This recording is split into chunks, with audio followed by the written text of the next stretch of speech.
प्रिय सनातनी भाइयों और बहनों, हमने आपको पिछले अंक में शिवलिंग के रहस्य के बारे में कुछ बताया था। देखिए, हमने शिवलिंग के रहस्य को बताते हुए आपसे कुछ विज्ञान आधारित बातें भी बताई थी। जैसे पदार्थ की अविनाशिता का नियम होता है, पदार्थ की अवस्थाएं होती हैं ठोस, द्रव और गैस की। इसके अलावा हमने बताया था, हमारे न्यूटन वैज्ञानिक जो थे उन्होंने बताया था कि प्रत्येक पिंडों में गुरुत्वाकर्षण शक्ति होती है। फैराडे ने बताया था 2 पिंडों के बीच लगने वाला बल शून्य अवस्था में, यानी जहाँ माध्यम न हो, वो उनके भार यानी आकार, प्रकार और दूरी से नियत होता है। देखिए, हमारे ब्रह्मांड में ये चारों नियम लगते हैं। पहला नियम था पदार्थ की अविनाशिता का नियम। तो सारे ब्रह्मांड में पाए जाने वाले जितने भी पदार्थ हैं वे निरंतर बदला करते हैं, उनकी स्थितियां बदला करती हैं। कोई भी वस्तु है, कोई भी पदार्थ है, वह अपनी मूल अवस्था में नहीं रहता। कभी वो ठोस बन जाता है, कभी वो द्रव बन जाता है, कभी गैस बन जाता है। इसका एक सबसे अच्छा उदाहरण पानी है।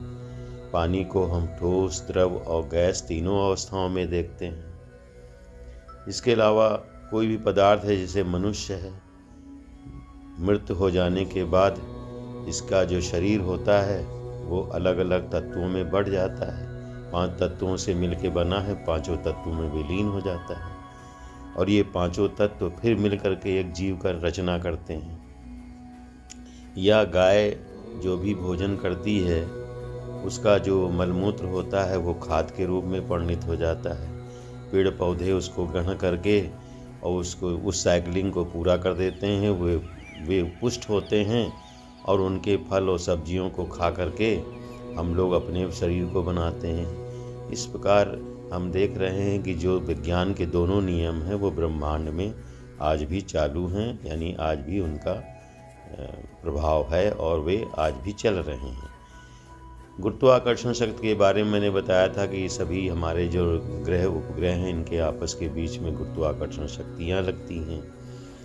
और फैराडे का नियम जो मैंने बताया था कि शून्य अवस्था में जहाँ पे माध्यम नहीं होता वहाँ 2 पिंडों के बीच में बल लगता है, आकर्षण बल लगता है। देखिए, पृथ्वी पे जितने भी मनुष्य या जीव रहते हैं उनके ऊपर हमारे ब्रह्मांड में जितने भी ग्रह नक्षत्र हैं उनकी गुरुत्वाकर्षण शक्तियाँ हमारे शरीर पे लगती हैं, हमारे मस्तिष्क पे उसका असर होता है। और हमारे जो वार्षिक महीने हैं 12, उन 12 महीनों को जो है हिंदी के हिसाब से उनको राशियों में परिणित कर दिया गया है। मेष से लेकर के मीन तक ये 12 राशियाँ हैं। इन 12 राशियों में यानी इन महीनों के दिनों में जो भी व्यक्ति का जन्म होता है या जन्मांक होता है उस पर इन ग्रहों का या उपग्रहों का प्रभाव पड़ता है और ये उनकी चाल पे निर्भर है। अगर पृथ्वी से शनि की दूरी पास में है तो उसका प्रभाव ज़्यादा पड़ेगा। अगर ये विपरीत दिशा में चले गए हैं तो उसका प्रभाव नगण्य हो जाएगा। हमारे शरीर की जो रचना होती है वो इन्हीं ग्रह नक्षत्रों के आकर्षण बल के हिसाब से होती है। और हम धरती पे चल इसलिए पाते हैं कि पृथ्वी की गुरुत्वाकर्षण शक्ति के अनुरूप हमारा शरीर आकार प्रकार लेता है और हमारे शरीर की रचना पे वायुमंडलीय दबाव का भी प्रभाव होता है। वायुमंडलीय दबाव में तमाम गैसें हैं, जैसे पानी है, जब ये वाष्प बन करके आसमान में बादल बन के रहता है, नाइट्रोजन है, ऑक्सीजन है, तमाम गैसें वायुमंडलीय गैसें हैं ये। तो इनका अपना वजन होता है और ये हमारे शरीर की रचना पे प्रभाव डालते हैं। जैसे एक साइकिल की खाली ट्यूब जो होती है उसका भार उतना नहीं होता जितना कि उसमें हवा भरने के बाद हो जाता है। तो हवा भरने के बाद वो साइकिल की ट्यूब का वजन बढ़ जाता है। तो एक हवा में भी भार होता है और जब वायुमंडल में हवा होती है या वाष्प के रूप में होती है तो उसका हमारे ऊपर प्रभाव पड़ता है। उसी को हम वायुमंडलीय दबाव कहते हैं। ठीक है, उसी के अनुरूप हमारा व्यक्तित्व बनता है, हमारे शरीर की रचना का विकास होता है और हम धरती पे चल पाते हैं। इसी के कारण ये संभव है।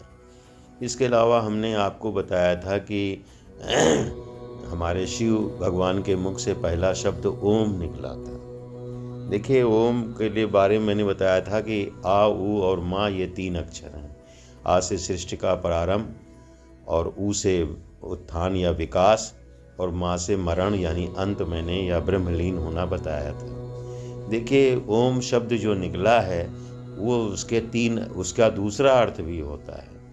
आ से आरंभ, सृष्टि का आरंभ, उ से उमा यानी कि नारी, और मा से महादेव यानी कि पुरुष।